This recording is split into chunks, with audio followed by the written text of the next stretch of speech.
laawol kisal ko laawol peewal e ɓantal. alhamdulillah onon tolle alhamdulillah miɗen e jaam haray alaje mbe woni prêt machallah machallah haray hiɓe onno woni prêt hiɓe eɓɓi kadi onno waɗangol e yewtere laɓɓande si tagwa on ko onno mako ɗum ɗon e maɓɓe kon. nam inchallah modi on jarama barka boyo noon kadi yo Allah yoɓɓon ko ɓuuri e moƴƴude. amin amin amin haray ni hiɓe jenti on miɗo waɗi o palleere yimɓe buy kadi e makko baɓe no takko maɓɓe ɗo meɗen honno jentude. inchallahu modi haray ɓe fuu maɓɓe jarama kamɓe e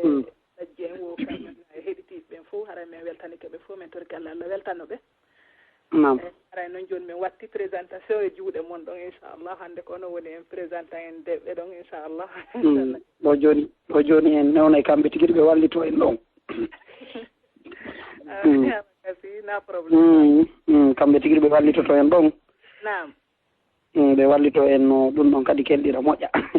ok ɓayr ɗum kadi en neɓama landede fi maɓɓe moƴƴa wono min omi landama moƴƴa fi maɓɓe piiji gono toon harami ɗo wawi expliquer goɗɗi ɗin harami anda joni noon ɓayiɓe ɗo yoɓe wallito en gon sengo ɗo moƴƴa. nam ko noon woniri minen kadi ara min landama boy kono ɓarana histoire o fof min andi ara min inni on wawa andude ɗi fof kono joni hara nam alhamdulillah ɓe yara kamɓe tigui ɓe ɗon tawi hara ɗon no hawriri noon haray hara ɗo mi wel inchallah haɗa mi welti noon senama ɗon tigi yo lawol kisa awa inchallah haray hino ɓe ɗo. nam salamu aleykum alaji en. Waaleykum salam wa rahmatullah. Sireja nala toon yettude Allah kono no ɓurti toon. alhamdulillah ɓe gurenden ɓe fof ɓe jan toon yettore Allah. eyi awa aray ko saɗi mon ko tooli ka radio lawol kisal. awa on jarama eɗen weltana yo Allah bajjo seni ɗon hisigi anne e rahira. allahumma amina ya rabbi aray min weltori sena mon on fota mi torki Allah yo Allah olan ɗon waɗan on kam andaka ñande woni jawde ɓiɗɗo nafata. amin Allah. bisimillahi rahmani rahim wa sallallahu ala sayyidina Muhammad wa alihi wa sahbihi wa sallim. aray no gelolɗo noon inde nden ko Aboubacry Diallo. yiɗinande nden ko Njaare ko ɗum waɗi si dambita gongol woni Aboubacar Njaare inde nden e hoɗo ngon. haray ko mi jibina ko 1955 inde ɓi duuɓi 60 hikka ko mi addamamu janngugol ko en 68 mi jannguno ka mawɓe am ɓen seeɗa alhamdulillah mi tippini ƴiyal alqur'ana mi janngi defte seeɗaji toon kono lakdariyu en arisala kañum e defte cewɗe seeɗa ɓe neno defte ono Soulaymi Bobo Soulaymi mawɗo sifa ɗum defte janngitineɗo on sa e alwudu ɓe addinmi noon mamum koto en alaji ceerno Souleymana Ndiare addinmi mamum ɓe naɓinmi kadi alaji numu en hoore fello mi hewti ɗon tum ɓe fuɗɗinimi firu qur'ana on nde wotere ma kayiti mi rewtaki ƴiyangal joni mi fuɗɗo firo ngon Allah yaafoɓe ɓe fuɗɗanimi firo ngon ɗon en 68 mi woni ɗon ha ɓe naɓoyimi kadi ko alaji Tijjani en yomi janngu lugal arabiya on seeɗa ɗon kadi mi ɓeydi ɗon ha 76 mi iwi lagine hari Allah artiri alaji ceerno duɓɓel yo Allah yaafoɓe kamɓe kadi ɓe arti en 75 ɓe arti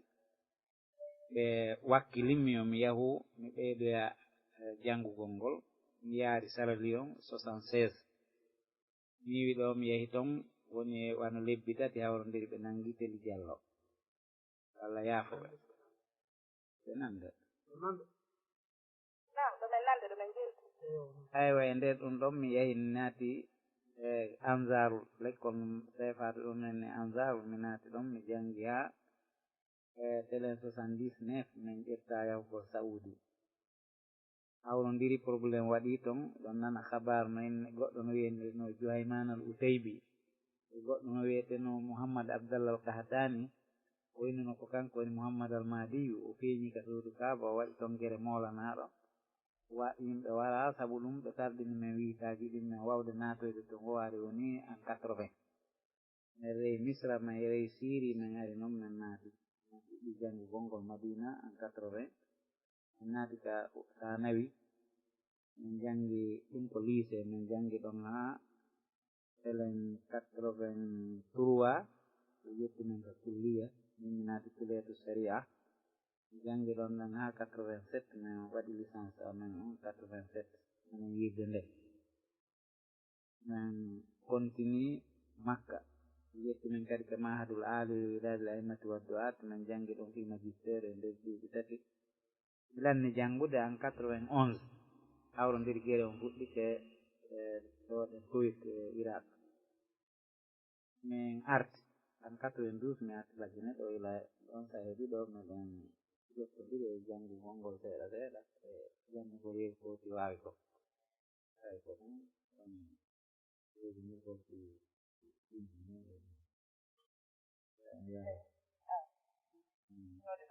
alhamdulillah e nabtidaade yalla lamɗo on e reeno hewa on kadi waɗa golle ɗe jokkuɗon ɓe yoggi mum ɗi jannatullahi taala amin joni haray ɓe jonnita o kadi micro on fayin joni inchallah aray darsu mo ɓe landino on yen waɗu ɗo ko darsu mo tawata iɗen woowi wadde ñande o no heeɗintinede darsuji ɗin fof kala jaɓaɗo o darsu ko on ɗon o fuɗɗorta ɗum ko fii kulol Allah ngol aray ɓe fewjanno en yen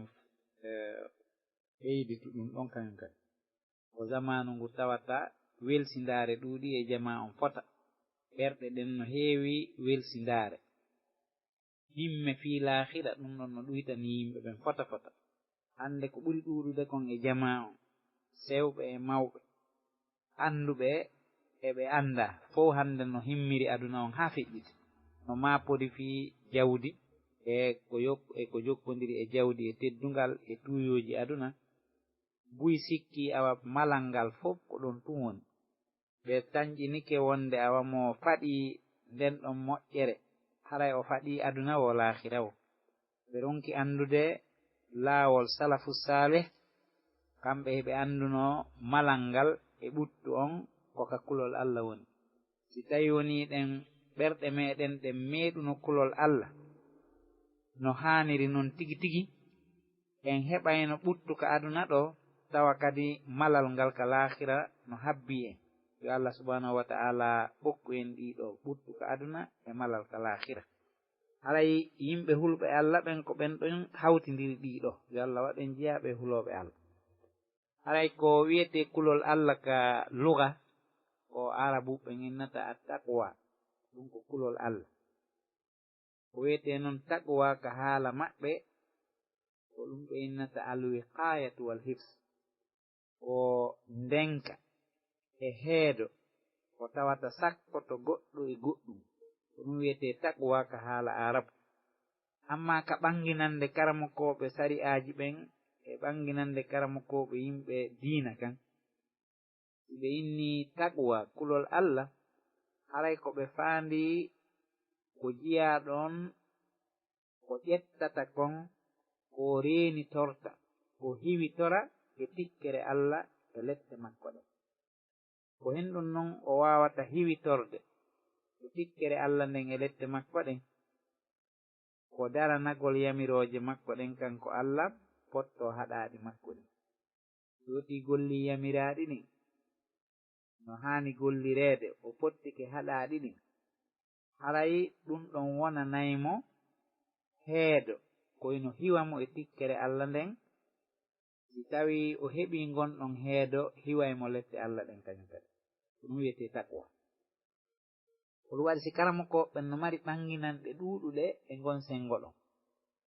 woɓɓe wi'a ko wiyete kulol Allah ngol ko gollugol ko Allah on yamiri kon e hoore hara ooti no hooli limanu makko on no selli ken wonde ɗum ɗo ko ɗoftare Allah ni ko kanko tigi yamiri miɗo ɗoftade mo imo tañƴini kadi haa felliti wonde Allah on yoɓaymo e moƴƴere ko waɗi kon o yoɓaymo kadi ko woɗɗiti bone on ko imo gongini fodore Allah nden imo potti ko haɗa kon imo huli kambaji Allah ɗin so waɗi ɗum haray o heɓi heedo ngon hakkude makko e Allah karmakoɓe goo kadi ɓanginande goo ɓe maaki ko gollugol dewal Allah kono hara ko Allah tigi yonnani uuti ngal ɗon dewal fiyo andu kono Allah yamiri noon o waɗiri ngal hoore haray mo tijji baraji Allah ɗin emo huli lette Allah ɗen o terto geddi Allah ɗin e hoore haray mo andi ɗum ɗon ko annora immorde ka Allah hollugol mo ko ɗum ɗo woni o yiɗa haray ɓanginanɗe ɗuɗuɗe no janta ton sahaba ɓen ɓuye maɓɓe no ɓangini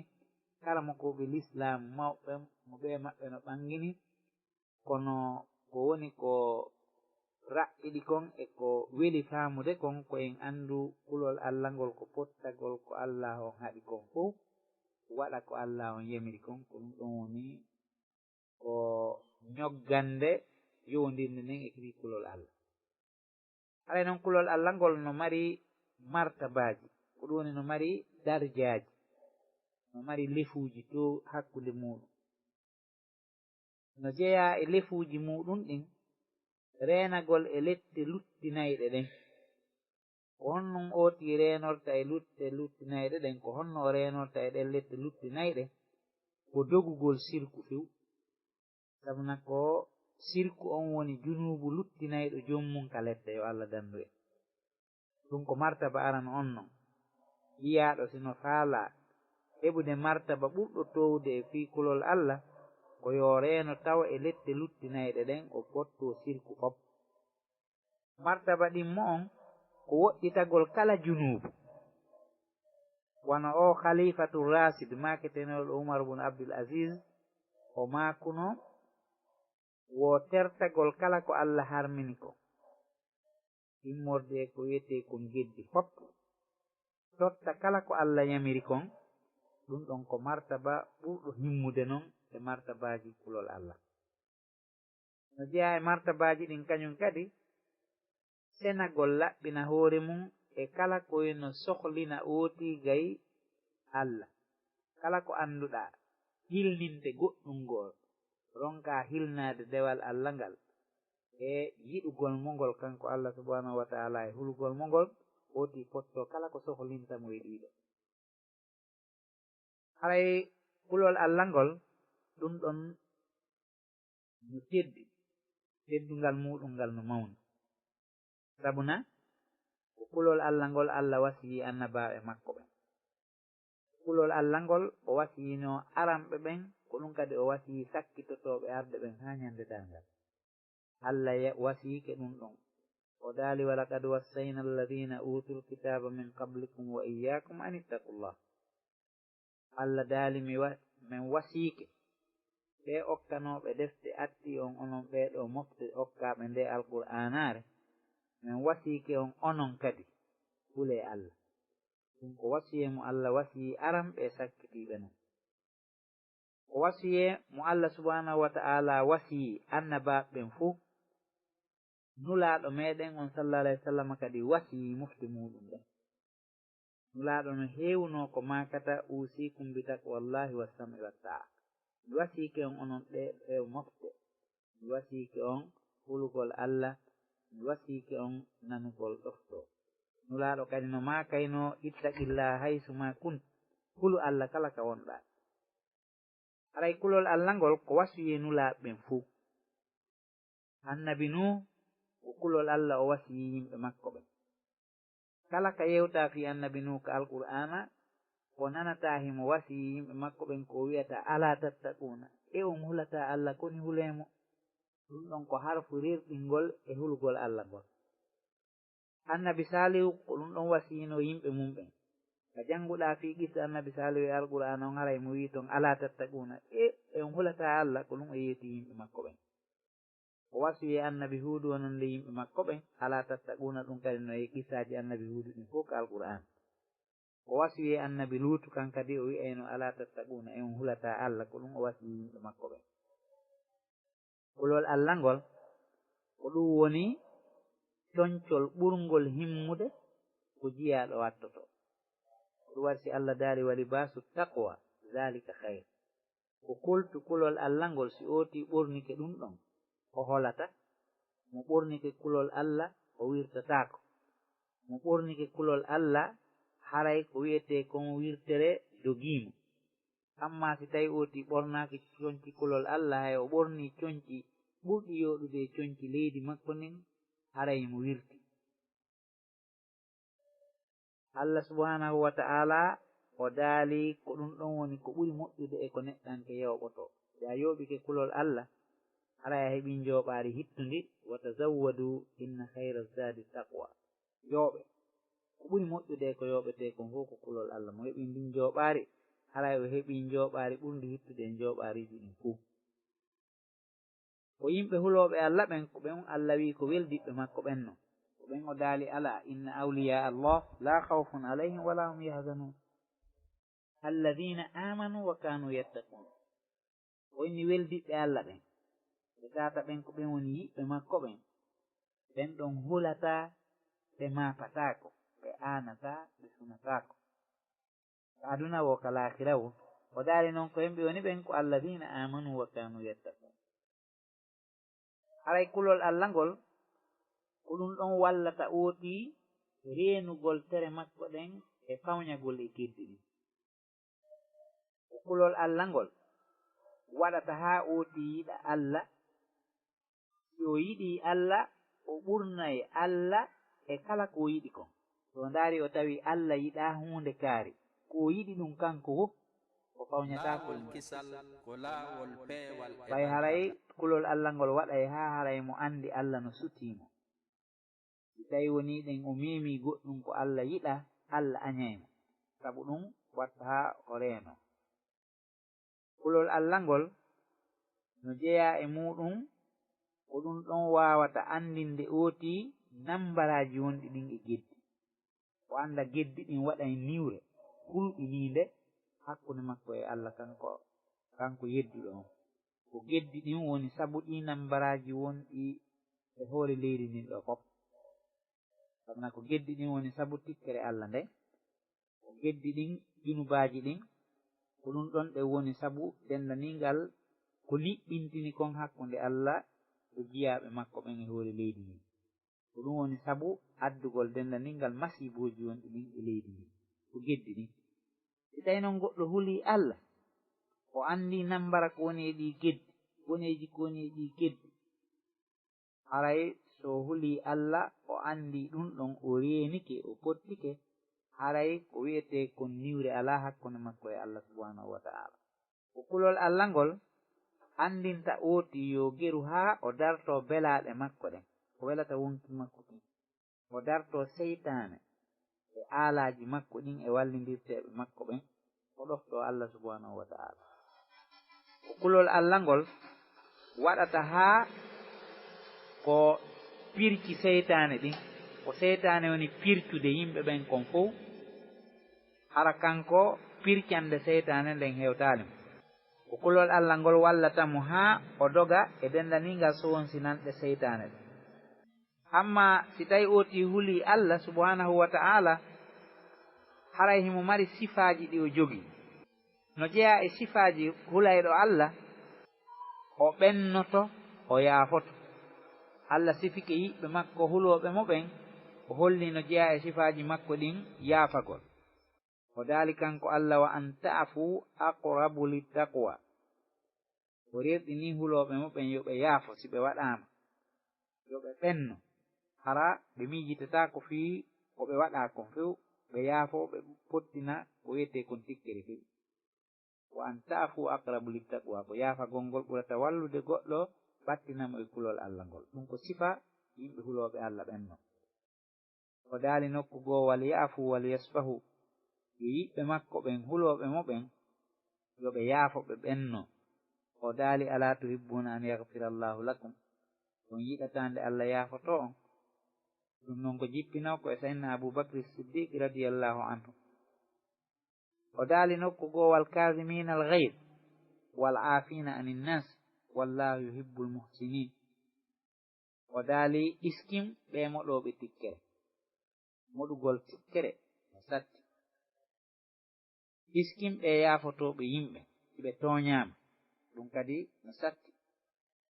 kono mo waɗii ɗum Allah on yiɗaymo sabuna Allah no yiɗi moƴƴinooɓe golle ɓen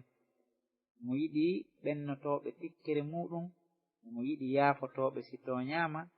mo yiɗi dendaningal waɗayɓe ɓen ko moƴƴi o wii nokku go'o wonde ɓeeɗo hulooɓe Allah no jeeya e sifaaji maɓɓe ɗin ɓe faggitataako junubaaji mawɗi ɓe deppitataako kañum kadi e junubaaji tosooki sabuna si woti deppitiki e junubu tosooko on haray o ndaaraali mo o yeddi on ko geddi ɗin o ndaari geddi ɗin so yawi keɗi haray o yejjitii ndaarude yeddaaɗo on kono yeddaaɗo on mawniri wo geddi ɗin ko ɗi fanɗi wo ko ɗi fanɗi haray hiɗa anndi ko yeddaaɗo on wonɗaa ndaarde wonaa geddi ɗin jooni noon si tawi woni ɗen goɗɗo woni huloowo Allah o sifitoray pottagol mawɗi ɗin hara o ɓadataako ɗi o sifitora kañum kadi anngal deppitagol e tosooki ɗin hara si o arfawñaade junubu tosooko hara o geray kañum kadi o sorto e makko heña heña o tuuba yeru ko o fawñii ɗon kon mawɗi ɗin kan hara o ɓadataako few ɗum wasi Allah daali e sifaaji ɓen ɗon ɗin inna alladina ttaqaw ida massahum ta'ifum min asseytani tazakkaru fa ida hum mubsirun woɓe hulooɓe Allah so tawi faayaalo heɓanike ɓe immorde ka seytane waɗi haa ɓe faayi ɓe gonni heña heña haray ɓe anndita e Allah subhanahu wa ta'ala ɓe anndita ko ɓe waɗi kon hulɓini ɓe heɓa tasakuye heña heña ɓe rutto ka Allah subhanahu wa ta'ala no jeeya e sifaaji maɓɓe ɗin kamɓe huloyɓe Allah ɓen ɓeeɗo ɓe geray ɓe ɗaɓɓita goonga haa ɓe yi'a ɓe gera kadi ɓe jokka goonga on ɓe tabita e goonga on ɓen ɗon haray woni hulooɓe Allah si goɗɗo woni ɗaɓɓitata goonga ma o yi'ay goonga on o jokkata haray on ɗon ɗen woni mawnintiniiɗo ɗum waɗi si Allah daali walladina jaa bisidqi wa saddaqa bih ulaika humul muttaqun o adduɗo goonga e o jokkuɗo oɗo goonga goonginimo kadi ɓen ɗon wawɓe noon ko ɓen ɗon tigi wiyete hulooɓe Allah ɓen sabuna jokkugol goonga no satti jooni noon si woti jokkaali goonga haray o hulataa Allah simo hula Allah tum o jokkay goonga on no jeeya e sifaaji maɓɓe ɗin mawningol ko Allah mawnini kon fuu rewirɗe makko ɗen fuu sari'aaji makko ɗen fuu woti mawnina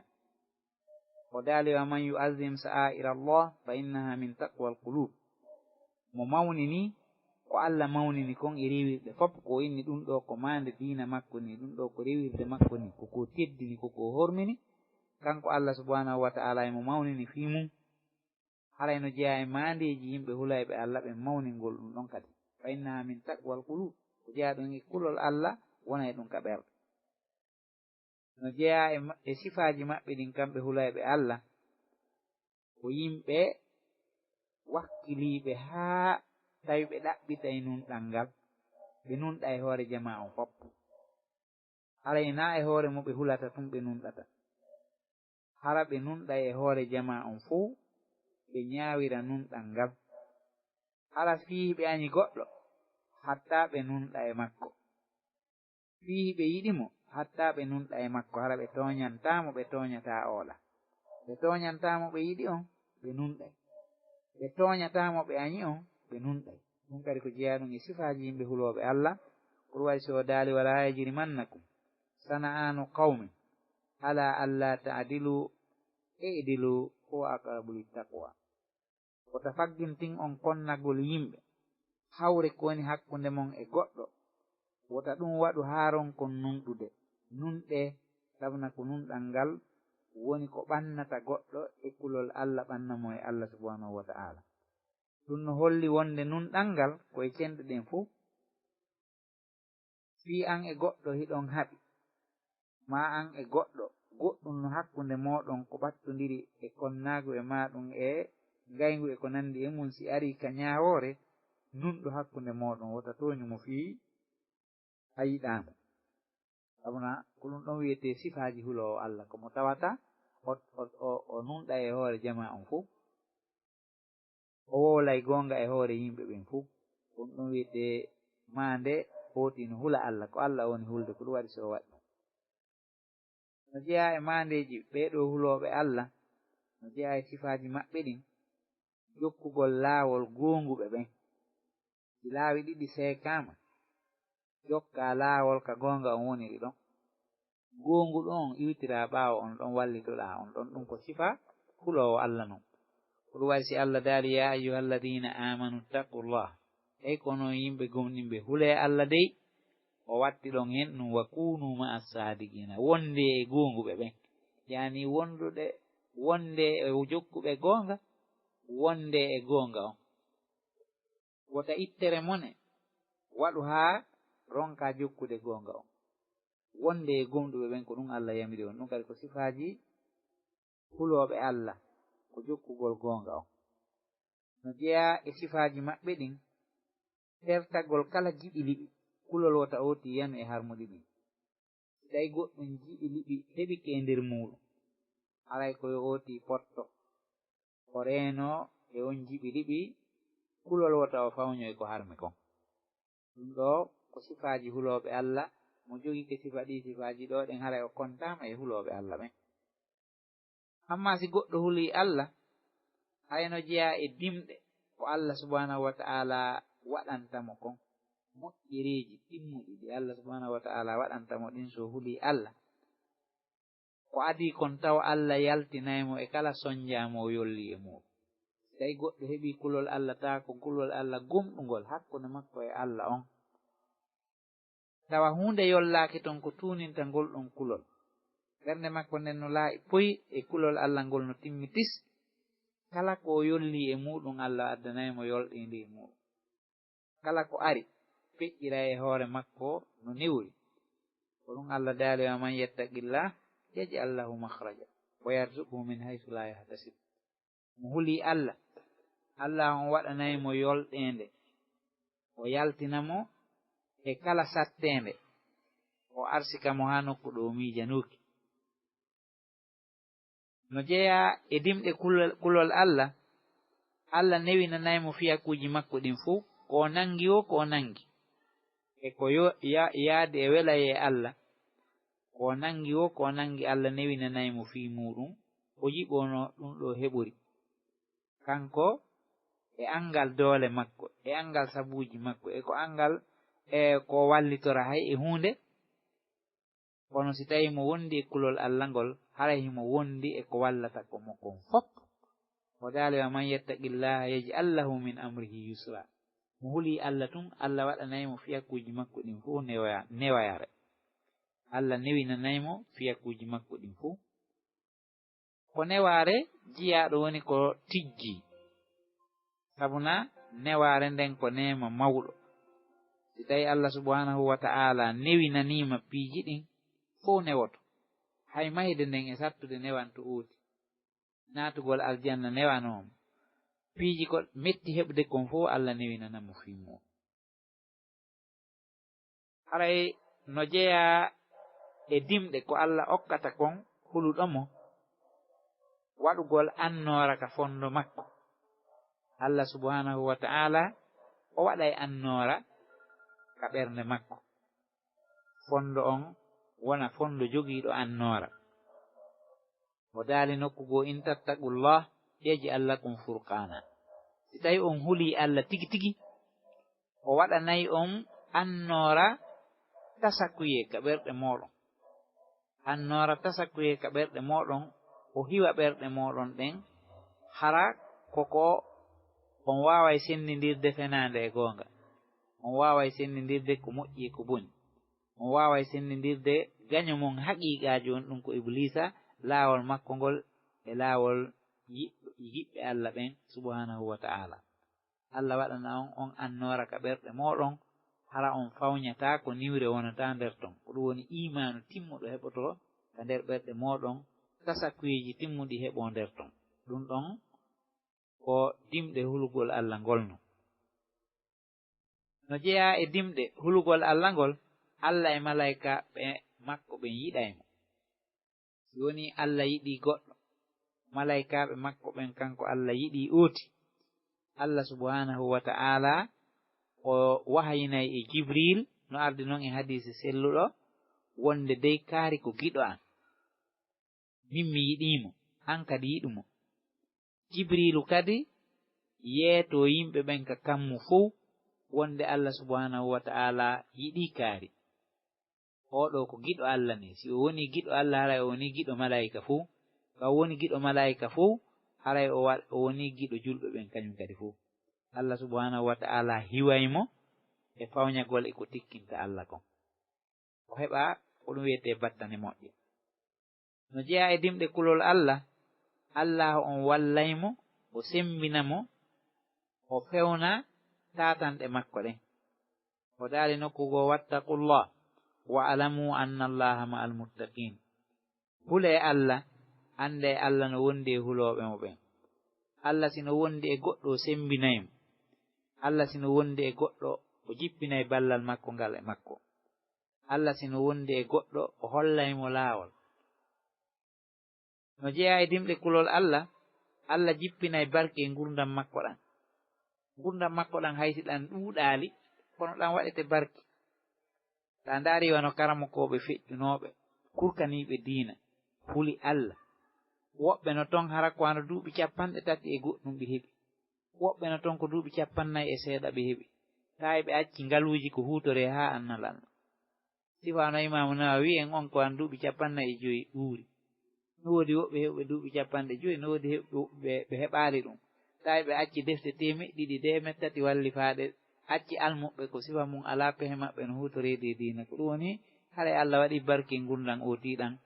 ko ɗan raɓɓiɗi wo ko ɗan raɓɓiɗi kono haray barke waɗi e majjan ko waɗi haray ooti waɗi e ndan gurdam ɗon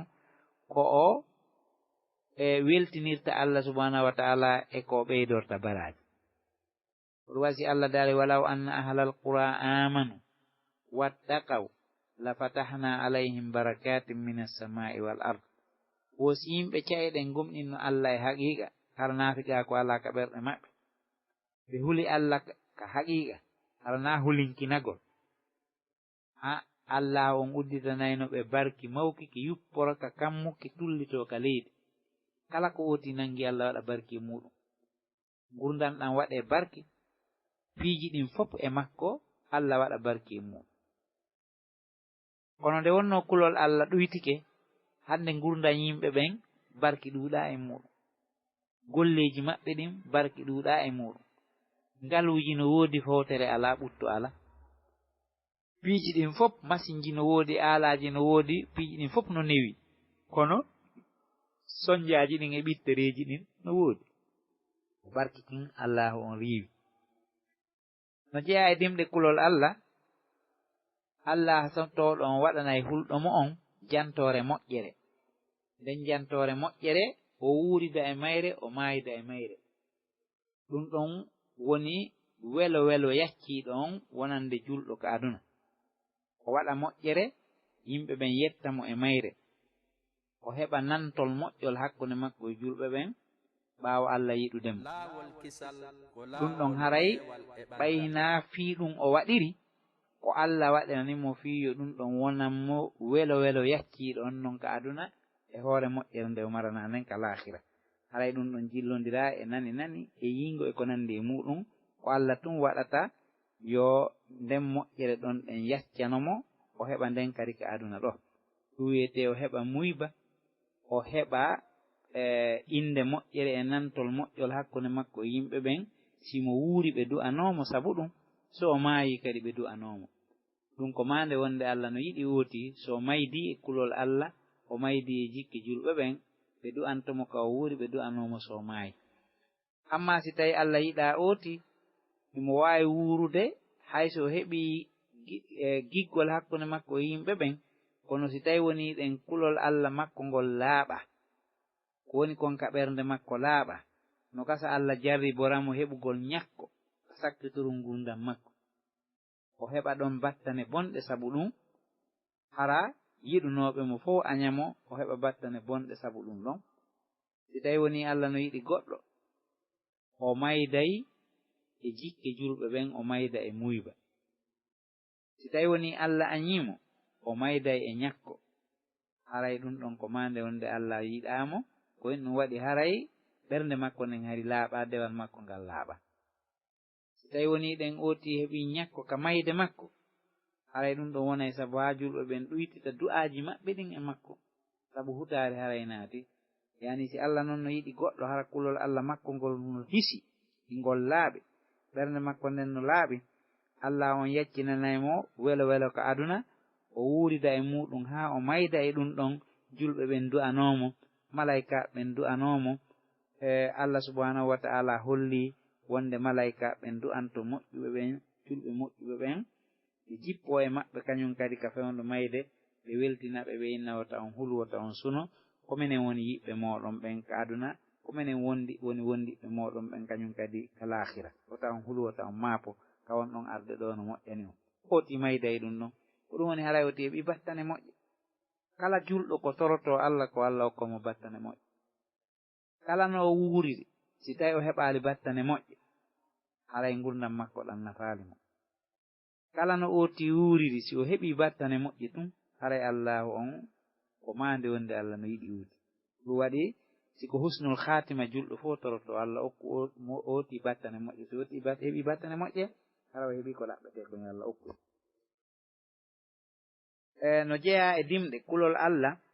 Allah on reenaymo e jamfaji ayɓe ɓen ila e jamfa e hodo iblisa heɓi e jamfa yimɓe luttuɓe ɓen fo Allah on reenaymo e muɗum wasi Allah daali wa in tasbiru wa tattaqu la yadurrukum kayduhum say'a so tawi on muññike e hoore goonga e hoore soobe on huli Allah e hoore ko laaɓi poy pewje maɓɓe ɗen jamfaaji maɓɓe ɗin hodoji maɓɓe ɗin lorrata on hay hunde haray ko noon no jeeya e dimɗe kulol Allah ngol Allah on reena e jurriya ooti on si goɗɗo huli Allah tigi tigi Allah reena e jurriya makko on eɗen andi en fof eɗen janngude wano suratul kahf Allah no daali ton ka qissa hakkunde annabi Khadir e annabi Musa qissa wonɗon hakkunde maɓɓe no janta ton ko Allah daali wa ammal jidaru fa kana li ghulamayni yatimayni fil madinati wa kana abuhuma saliha eɗen janngude ɗum ko hen ɗum holli Allah daali e ɗengal kañum annabi Khadir wo ndimadi ndi mi ari ɗo ɗen mi darniti Allah andinilan e gandal makko mbirnindi wonde ndimadi ɗo ɗen ko alyatimaɓe jeyndi ngaluuji maɓɓe ɗin noon no ira ley ton no mari joni noon si tawi ndi yani ngaluuji ɗin no wawi yaltitude yimɓe ɓen ƴetta Allah noon wahayini e an wonde yomi darnito ndiɗo maadi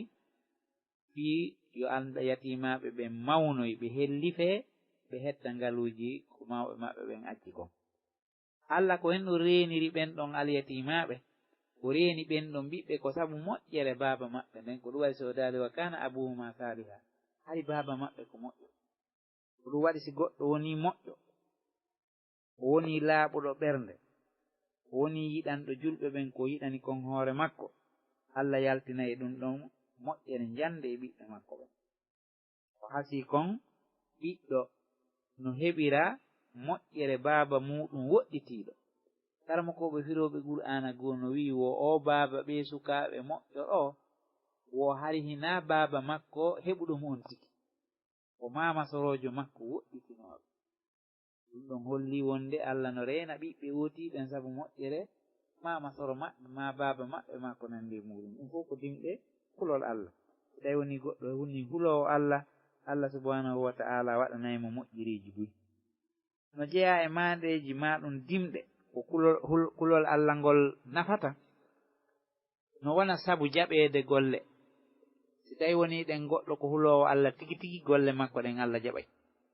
si tawi woni o hulata Allah golle makko ɗen jaɓatake Allah daali innama yataqabbalu llahu minal muttaqin ko Allah jaɓanta golle mum ko jeeyaɗo e huloɓe Allah ɓen si tawi woni ɗen ooti hulata Allah golle makko jaɓatake few ko ɗum waɗi si goɗɗo e karamokoɓe feƴƴunoɓe ɓen o makuno wonde si tawi no mi humpitotono wonde Allah jaɓanilan sujuudu goto momi sujji ma ruku goto momi ruƴƴi ma sadaka goto momi itti ma moƴƴere wotere nde mi waɗi simi humpitotono kami wuuri ɗo wonde Allah jaɓanilan ɗum mi weltoto no haa mi faale wiirude ɓenni fii hen ɗum ko Allah daari innama yataqabbalu llahu minal muttaqina ko Allah jaɓanta ko jeyaaɗo e hulooɓe ɓen mo huloowo Allah tun Allah jaɓanta jooni noon so a anndi ko a jeyaaɗo e hulooɓe Allah haray ko a julɗo haray ɗa welti haray no jeyaa e dimɗe ɗen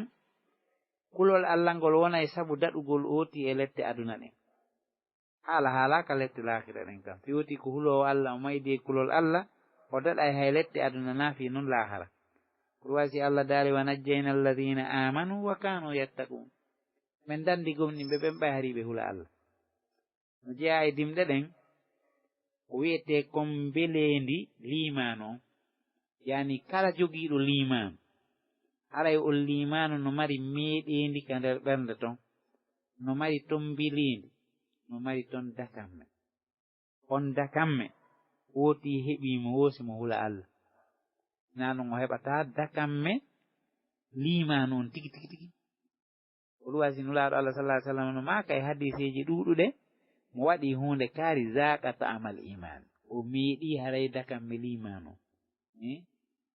o heɓa kadi gurdal laaɓuɗam so wati meeɗi tun belendi limanu haray o tiiɗi naafi piiji ko lutti kon fof hakke ko limanu on wondi e bilendi hakke ko limanu on wondi e dakamme si woti meeɗi ɗum ɗon tigi tigi o heɓa e tun gurdal laaɓuɗam kisan par ce que haray o tiiɗi naafi ko lutti kon si anna on fof waɗama feere o jonnama si tawi limanu makko ngundu dolni haray ko wondi e limanu kon ko ɗum ɗon dakamme mo mari on ɗon haray no ɓuranimo ko woni anna on ko haray ko noon woniri kadi no jeeya e dimɗe ko heɓuɗo kon kulol Allah ngol heɓata kon Allah subhanahu wa ta'ala jaɓanaymo golle koɗe barkiɗi wo koɗe barkiɗi haray ko ɗum wiyete gabbun jarra ko huloowo Allah waɗi yeru gabbel jarra moƴƴere ko huloowo Allah waɗi no ɓuri pelle pelle moƴƴi komo hulata Allah waɗi huloowo Allah so waɗi gabbun jarra moƴƴere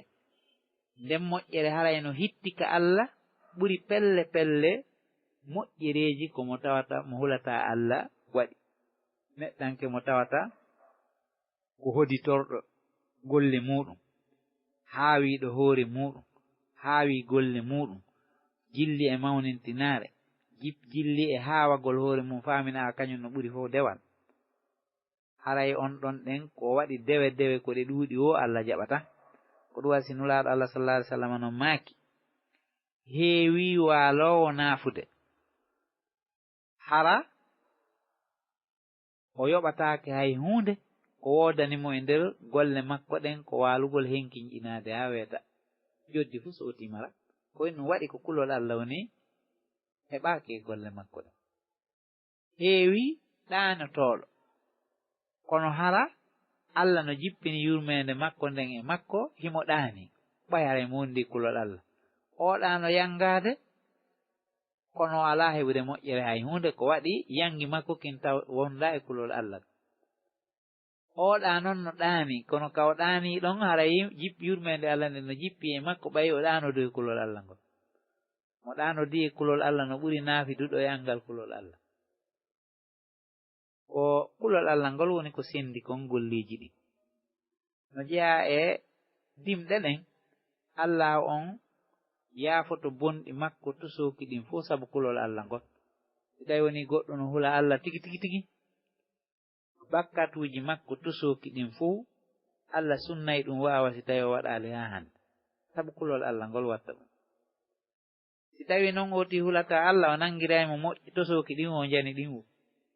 amma simo hula Allah o woɗɗitike jani ɗin tun Allah on nangirtamo tosoki ɗin o monta e ɗi fof harayno jeeya e mandeji dimɗe kulol Allah ngol koyen fof wonɗen ɗaɓɓude kon yo Allah okku en ko ɗum wiyete aljanna Allah daali innal muttaqina fi jannatin wa nahar fi maq'adi sidqin inda malikin muqtadir o wi ɓe huloɓe Allah noon ko soobe ɓeeɗo ɓe woni e nder aljannaji ɗin ɓe woni e majji kisan kisan hakke ko tabintina wonde ɓe wonay hakke ko tawi no selli wonde ɓe wonay no tabiti no gumɗi wonde ɓe wonay Allah wi ɓe woni e majji kisan innal muttaqina fi jannati o wi'aali ɓe wonoyay e majji tode ko wi ɓe woni e majji kisan hakke ko tawita hunde ala ko heno sakkoɓe wonugol e majji ɓe woni e aljannaji timmuɗi e calluɗi timmuɗi e jooɗorde gomɗunde kalanɗo hattanɗo on ɓe woni e majji yo Allah on waɗɗo en e majji sakkulol Allah hol yo Allah on laɓɓen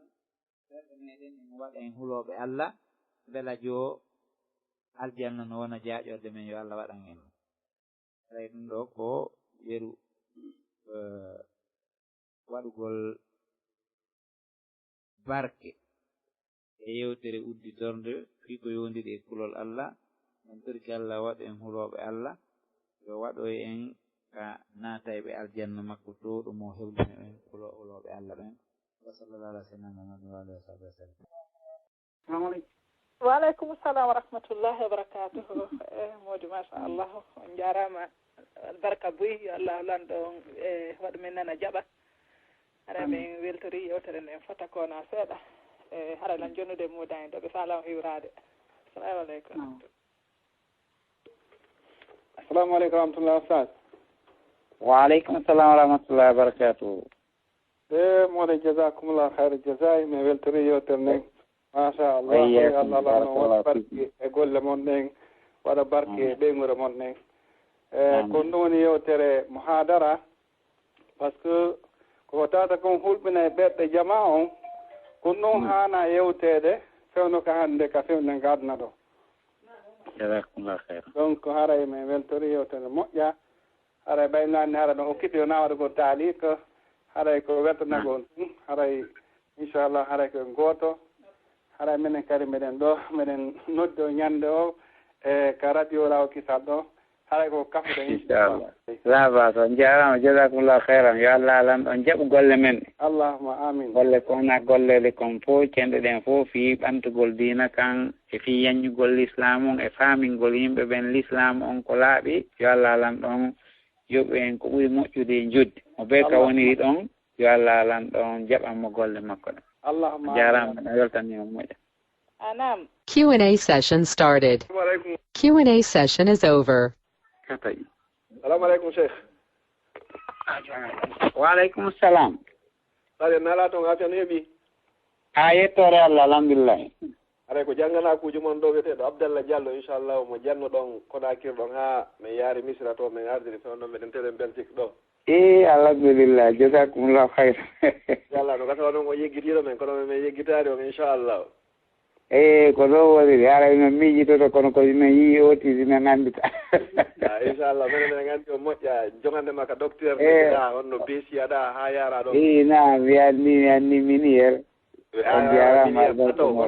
awa inchallah haray cheikh mi weltanike o moƴƴa mi toriki Allah subahana taala yo Allah pooɗu balɗe ɗe moƴƴina battane ɗen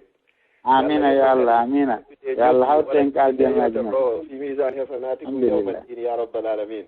jazakumullahu khairan min weltanima moƴƴa jokkugol golle ko iwɗon ga ko inchallah waɗe weltodira menen kay ko sembe yo Allah on jaɓu golle moɗon ɗen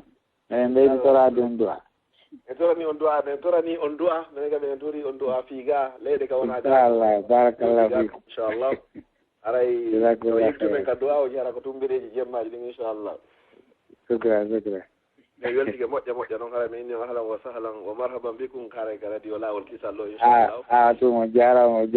yar barka moɗo aray koyen goto nan inchallah Allah lanɗo yoɓon ko ɓuuri e moƴƴude joni aray ɗen ƴettude lande seeɗa acciɗen aray CFM mbaye aray ɓe ronki seeɗa inchallah Lawol Kisal ko laawol peewal e ɓantal